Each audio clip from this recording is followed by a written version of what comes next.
What's up, everybody? It's Tim, High Noons Vinyl, your friendly neighborhood vinyl guy, back again. I swear this will be my last one for a minute. Record store day. That's right, it happened. We all went. We all spent a lot of money. That's what we do.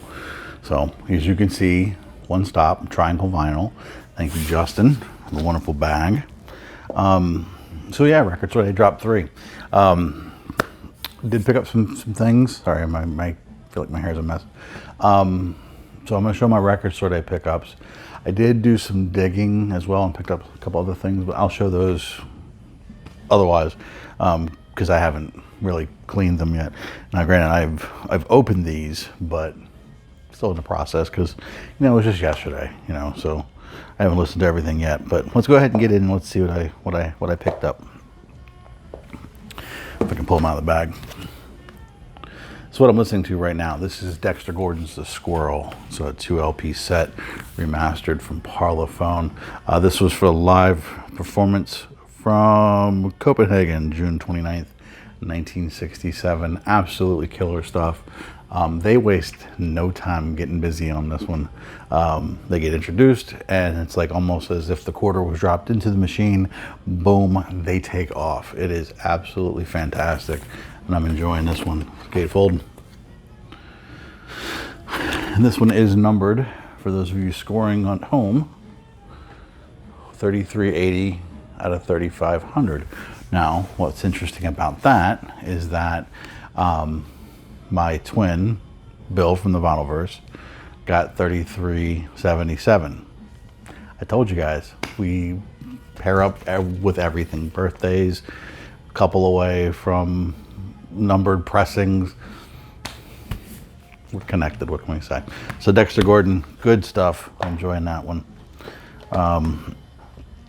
Next one I picked up is this one. Roy Gallagher, this is Cleveland Calling.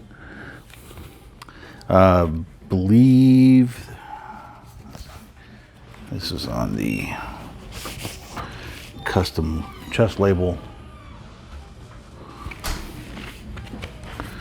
Very glad to add this one to the collection because in my opinion there's just not enough Roy Gallagher in there. And there's the inner.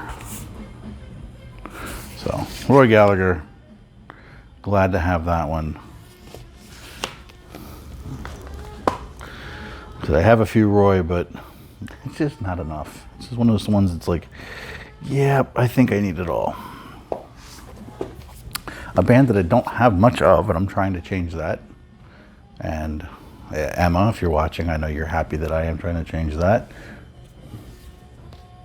Cheap Trick, live, get out to you. This was recorded over, 2 different nights in June 3rd and 4th in 77 in West Hollywood, California at the the famed Whiskey A Go-Go. So, great set. Track listing is everything you'd want from that era of Cheap Trick. Just fantastic stuff. And they replicate the old Epic labels very, very well. So glad to have this one. Like I said, I've only got, I think I only got one other Cheap Trick. I take that back, I have 2. But definitely need more, and glad to have this set. I know I spoke to Emma and she's already listened to it and said it was absolutely amazing. So if Emma's co-signing on it, it's good.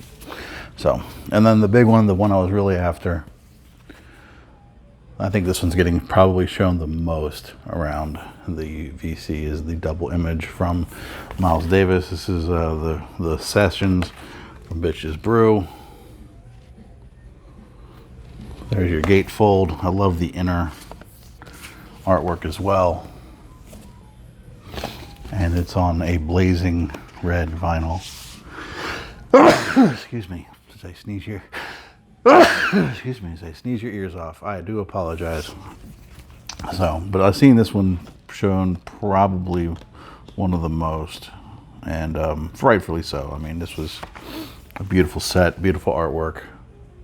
Definitely worth the time and money invested.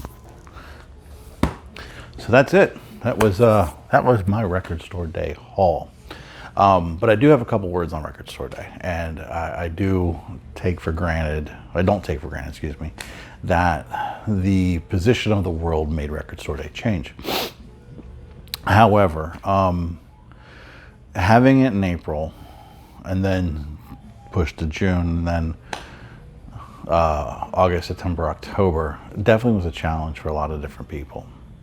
Obviously, it was probably a challenge for logistics, and my concern with that is that the longer these things sat, the vinyl suffered. And I say that only because when I got home, I opened everything up and was looking at everything, and I started checking because it was a concern on Drop 2. And I had a slight warp on Cheap Trick and I had a slight warp on Dexter Gordon. They don't affect play. I mean, I play tested them and they play fine. And they may flatten out over time as they're packed in storage cubes. But this is to me, it seems like this is the first Record Store Day where we've had a warping issue across the board. So I have to question if they were stored inappropriately. Why was that decision made? I mean, in nature of the beast, but it seems like this was a bigger issue than we've ever seen before in a Record Store Day. Again, I get it. You know, from what I understand, Cheap Trick was pressed well before even the April date. So, yes, it wasn't expected, but I don't know if the greatest care was taken involved. The other one that seemed to be a little bit more concerning was the handling of the logistics. Yes, these things are limited. We all understand that. But my store that I went to, he ordered a lot of stuff that he never even saw. Like he never got the Allman Brothers Band. And he felt that he was slighted on a lot of copies of things. And again, I understand that it's all based off of orders and things like that, but it seems like some of the true independent, one stores, smaller stores, were slighted for some of the bigger chains or bigger stores. This is supposed to be a Record Store Day inclusion, and to slight many stores with some of the quantities, I don't think is necessarily fair. It gives too many opportunities for certain areas where there's flippers or things like that to really kind of take advantage, I guess. And the flippers have been crazy this year. I think that when you break it up, the flippers were easily able to jump in each month and kind of pick and choose the big ones. And I don't know. I mean, it just seems like there's more flippers this time than there have been in the past. But I understand. I just hope that we can learn from the mistakes of this RSD and the way that these 3 drops have been handled.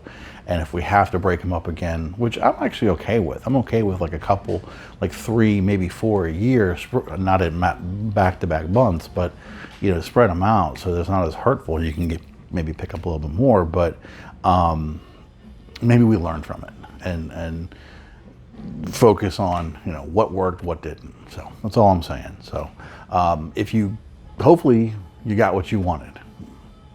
It seems like a lot of people did this time around versus some of the others. I know I missed out on a couple things, but they're being taken care of, so we'll talk about that at another time. So hopefully if you went out, you got everything you wanted. If you didn't, be diligent. I've seen some websites still have some things, so keep checking. Please don't play the flipper prices. Let's cut those guys off, shall we? So anyway, thank you for watching and listening to me rant. Hopefully you're having a wonderful Sunday, and with Halloween fast approaching, I'm hoping to get a true collection update in next week, right around Halloween. We'll see. But until then, I wish you all farewell. Hopefully you're well, and we'll talk soon. Peace.